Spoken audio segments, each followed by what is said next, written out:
Halo guys, welcome back again to my channel bersama saya Hansen di sini dan seperti biasanya setiap harinya saya akan buatkan video seputar cryptocurrency. Apa kabar kalian hari ini semuanya? Semoga dalam keadaan yang baik-baik saja. Teman-teman, kita melihat pada akhirnya 24 jam terakhir cryptocurrency market kembali mendapatkan koreksi yang sangat signifikan. Bitcoin yang awalnya berada di area $101.000 pada akhirnya harus kembali mendapatkan sell off dan sekarang kembali berada di kurang lebih area $96.000. Nah, untuk teman-teman yang merupakan penonton setia di channel ini, harusnya tidak terlalu terkejut dengan apa yang telah kita saksikan selama 24 jam terakhir. Karena salah satu senario yang telah pernah kita bahas beberapa waktu terakhir adalah senario di mana pergerakan di atas angka $100.000 itu berpotensi hanya merupakan sebuah fake out. Dan untuk sementara, hal tersebutlah yang sepertinya terbukti benar. Nah, teman-teman, kita bakalan bahas di video hari ini kira-kira apa yang bisa kita expect berikutnya, diikuti beberapa data di belakang layar yang mungkin bisa membantu kita untuk mengetahui kira-kira bottom untuk koreksi kali ini akan di sebelah mana. Jadi pastikan kalian stay tune terus sampai akhir video. Nah, per 24 jam terakhir, teman-teman, kita melihat market kripto secara overall mengalami penurunan sebesar 6,22%. Dan di top 10 coin sendiri, keadaannya juga semuanya merah ya. Penurunannya ranging antara 5, sekian persen, bahkan sampai ada yang 10%. Jadi itu adalah outlook sementara dari beberapa top coin yang ada. Sekarang kita langsung aja masuk ke beberapa data dan berita terbaru hari ini. Nah, yang pertama teman-teman, perlu yang kalian ketahui pertama dulu adalah 24 jam terakhir, lagi-lagi kita mendapatkan angka likuidasi yang sangat besar. Kalau kita perhatikan, untuk keseluruhannya itu ada kurang lebih 615 juta dolar. Dan 90%-nya itu datang dari arah long. Sekali lagi teman-teman, ini saya tidak mengerti kalau misalnya masih ada dari teman-teman yang terkategori orang-orang yang terliquid di sini. Karena saya merasa ya, sudah mungkin berminggu-minggu terakhir, saya selalu menyampaikan ke teman-teman semua untuk sebisa mungkin menghindari yang namanya leverage trading. Dalam keadaan market yang sangat volatile seperti ini, hal terakhir yang mau kalian lakukan adalah menggunakan leverage sangat besar ketika kalian trading. Yang paling ideal adalah kalian sama sekali tidak menggunakan leverage, artinya kalian mainnya di spot. Tapi kalaupun kalian memang sangat tertarik untuk menggunakan leverage, pastikan leverage-nya kecil, teman-teman. 2-3x itu saya rasa sudah lebih dari cukup dalam keadaan market seperti ini untuk menghasilkan gains yang lumayan besar. Nah, kalau misalnya kita lihat dari segi data, teman-teman, likuidasi yang angkanya tidak kecil itu sudah terjadi dari awal bulan November kemarin. Jadi kurang lebih sudah 2-3 bulan terakhir, kita rutin banget melihat ada likuidasi yang angkanya cukup besar. Dan saya masih heran gitu ya, kalau masih ada orang-orang yang masih ngotot gitu ya untuk menggunakan leverage yang sangat besar ketika trading. Padahal sudah tahu keadaan marketnya lagi volatile, dan kemudian juga kadang-kadang yang memakai leverage sangat besar ini merupakan newbie, yaitu sudah menjadi resep yang sempurna untuk mendapatkan surat cinta dari exchange, teman-teman. Kalian masih belum terlalu mengerti bagaimana untuk trading, tapi kalian sudah menggunakan leverage yang sangat besar. Ditambah lagi keadaan market yang sedang sangat volatile. Nah, itu udah bisa jadi kemungkinan besar kalian bakalan ke liquid. Bahkan yang sudah pengalaman sekalipun menjadi seorang traders, kadang-kadang bisa melakukan kesalahan dengan tidak beradaptasi terhadap perubahan market. Sekali lagi, kalian tidak bisa bandingkan pergerakan harga sekarang, baik di Bitcoin maupun altcoin, beberapa bulan terakhir, dengan mungkin di awal tahun 2023 atau 2022 misalnya. Pada saat itu, volatility tidak sekencang apa yang kita lihat 2-3 bulan terakhir ini. Mungkin pada saat itu akan ada teknik yang kalian gunakan yang bisa works gitu, dan kalian menggunakan leverage fine-fine saja pada saat itu. Tapi tiba-tiba mungkin kalian mendapatkan likuidasi 2-3 bulan terakhir. Apa penyebabnya? Ya karena perubahan dari kondisi market, teman-teman. Sekarang volatility-nya itu jauh lebih tinggi daripada awal tahun 2023, 2022, atau bahkan dari pertengahan tahun 2024 pun sekarang kita masih jauh lebih volatile. Jadi kalian harus beradaptasi dengan keadaan market tersebut. Pastikan untuk sekali lagi, hati-hati banget kalau kalian menggunakan leverage. Kalau bisa, jangan menggunakan leverage yang angkanya sangat besar. Nah, tapi di sisi yang lain, teman-teman, meskipun kita melihat koreksi yang cukup dalam terjadi ke Bitcoin, tetapi ada pembelian yang cukup besar dari spot Bitcoin ETF, terutama dari BlackRock ya. Kita mendapatkan data terbarunya menunjukkan ada inflow sebesar 6.080 Bitcoin. Oke, 6.080 Bitcoin. Sedangkan ARK Invest itu menjual sebesar 2.190 Bitcoin.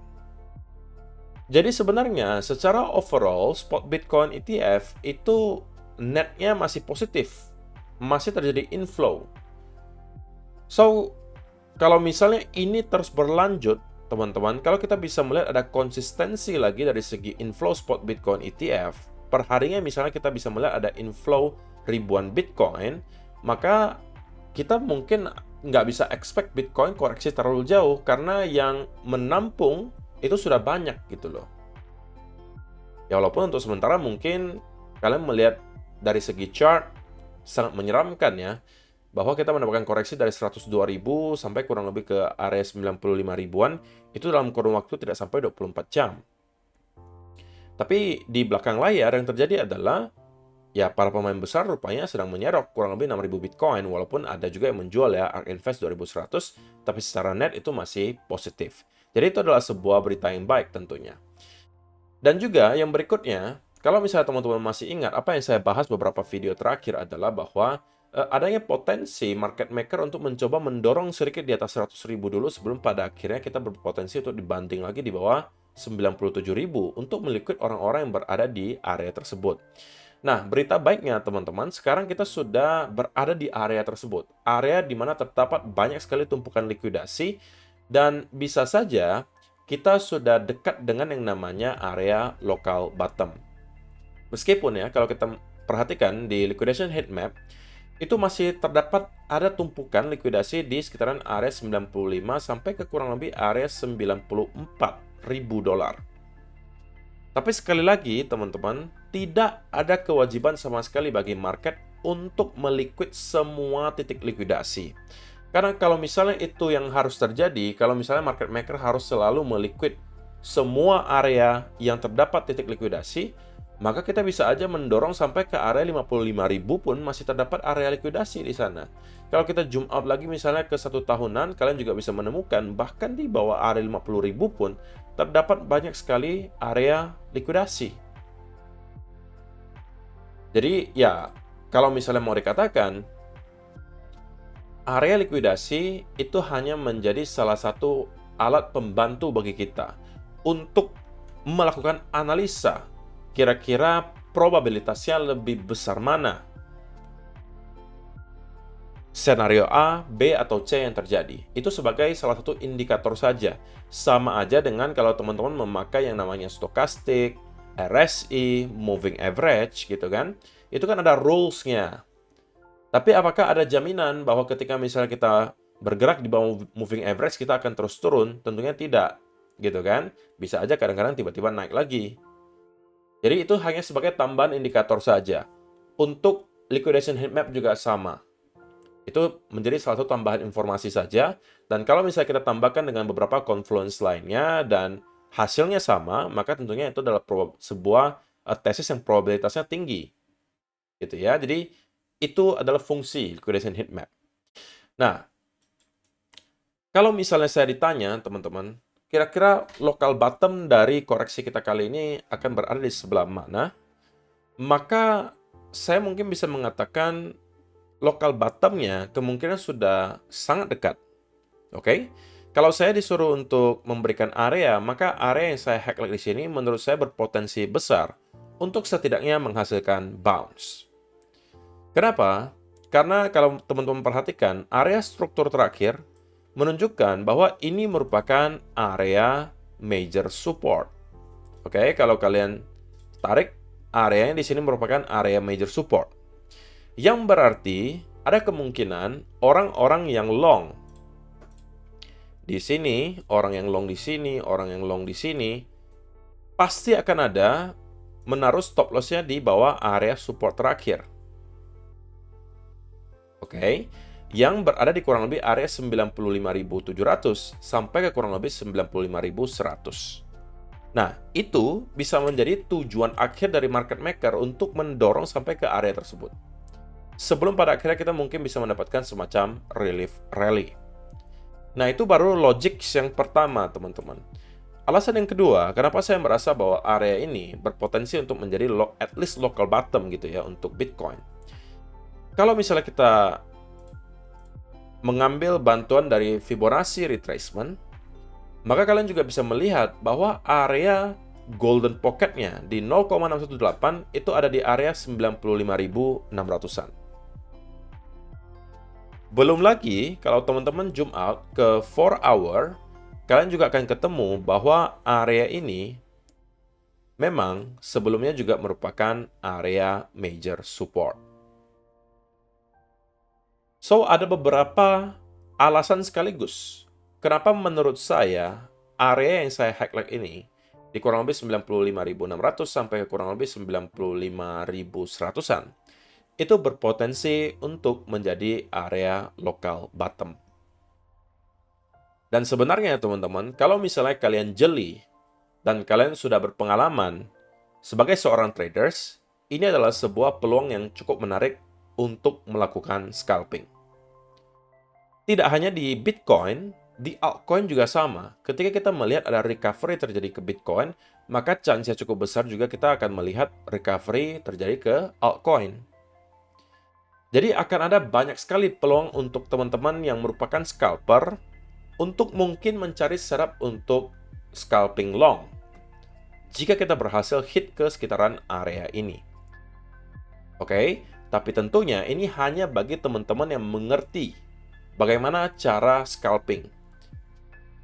Scalping itu adalah untuk teman-teman yang harusnya sudah berpengalaman, bukan untuk yang newbie.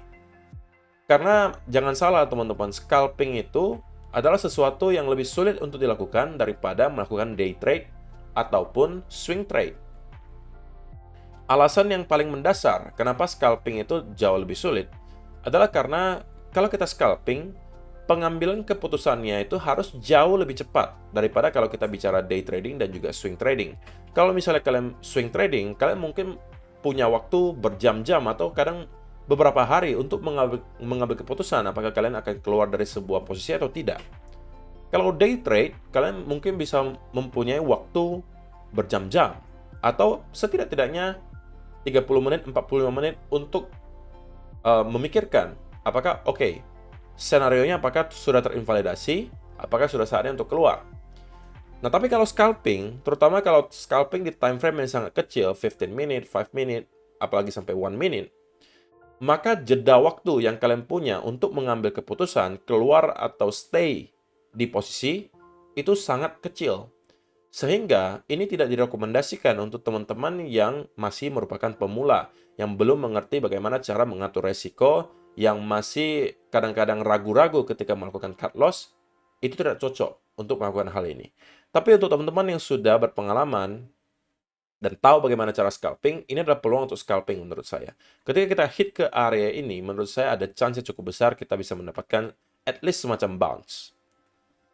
Tapi tentunya semua senario datang dengan yang namanya titik invalidasi. Dan kalau terinvalidasi, ya tentunya kita harus segera keluar. Tapi saran saya, teman-teman, kalau kalian mau scalping, terutama kalau kalian menggunakan leverage, pastikan kalian menggunakan centralized exchange yang liquidity-nya tebal. Pertama, yang fee-nya tidak terlalu besar. Kenapa? Bagi scalper itu akan sangat penting dan sangat berpengaruh. Kalau kalian masuk ke centralized exchange yang liquidity-nya tidak tebal, maka kalian akan mendapatkan slippage yang cukup besar kalau kalian buka posisinya lumayan gede. Itu akan membuat posisi entry kalian itu tidak optimal. Yang kedua, kalau fee-nya besar, sedangkan target kalian kecil gitu kan, karena kan scalping gitu ya tentunya juga tidak optimal. Maka kalau saya secara pribadi itu gunainnya Bybit. Kenapa Bybit? Karena di Bybit, pertama pilihan altcoin-nya banyak banget. Yang kedua, fee-nya termasuk salah satu yang paling murah. Yang ketiga, liquidity di semua altcoin itu rata-rata cukup oke. Sehingga kalian mau membuka posisi yang nominalnya lumayan juga, itu tidak akan berpengaruh. Nah, kalau teman-teman belum punya akun Bybit-nya, saya sudah permudah dengan menyediakan linknya di kolom description. Kalian tinggal klik saja link tersebut. Kebetulan juga ada kerjasama dengan Bybit, di mana kalau kalian daftar menggunakan link tersebut, kalian berpotensi mendapatkan reward hingga beberapa ribu dolar dengan menyelesaikan berbagai task yang disediakan. Jadi kalian tinggal klik saja link tersebut untuk mendaftar, dan kalian bisa langsung memanfaatkan kesempatan yang ada. Kalau di sini menurut saya adalah kesempatan setidaknya untuk melakukan scalping. Nah, jadi kesimpulannya teman-teman, koreksi yang kita lihat selama 24 jam terakhir berarti memvalidasi bahwa breakout kita kemarin di atas angka 100.000 itu merupakan fake out. Oke. Yang kedua, kesimpulannya adalah kita sekarang sedang berada dekat di area major support sekaligus area golden pocket dari rally di sini atau swing di sini. Yang membuat saya merasa ada potensi kita menemukan local bottom di kurang lebih 95.600 sampai ke kurang lebih 95.100. Yang ketiga, kesimpulannya adalah ini bisa menjadi kesempatan untuk teman-teman yang merupakan scalper. Ingat teman-teman, kata kuncinya adalah local bottom. Yang artinya kita masih bisa melanjutkan penurunan lanjutan setelah terjadi at least semacam relief rally. Oke, jadi makanya saya sampaikan tadi, at least akan ada semacam relief rally. Makanya saya sebut juga sebagai local bottom. Bukan akhir dari koreksi besar yang setelah terjadi di Bitcoin selama beberapa bulan terakhir, bukan itu. Tapi at least semacam relief rally. Nah, kalau kita ternyata nanti berhasil mengubah relief rally tersebut menjadi sebuah pattern yang lebih baik lagi, yaitu misalnya adalah V-shape recovery, maka yaitu beda cerita lagi. Nah, kalau ini yang kemudian nanti kita lihat, maka kita bisa mendapatkan clue lagi bahwa Bitcoin rupanya memang sekarang kembali didominasi oleh buyers, dan kita bisa expect untuk akan ada kenaikan lanjutan menuju ke area all-time high terakhir. Tapi sebelum hal ini terjadi, saya rasa probabilitasnya masih lebih besar bahwa kita masih akan melanjutkan koreksi atau setidak-tidaknya semacam konsolidasi di sekitaran area ini. Sebelum pada akhirnya kita baru akan start kembali mengalami kenaikan. So, saya rasa itu aja yang perlu saya sampaikan di video hari ini, teman-teman. Semoga bisa bermanfaat untuk kalian semua. See you in the next video.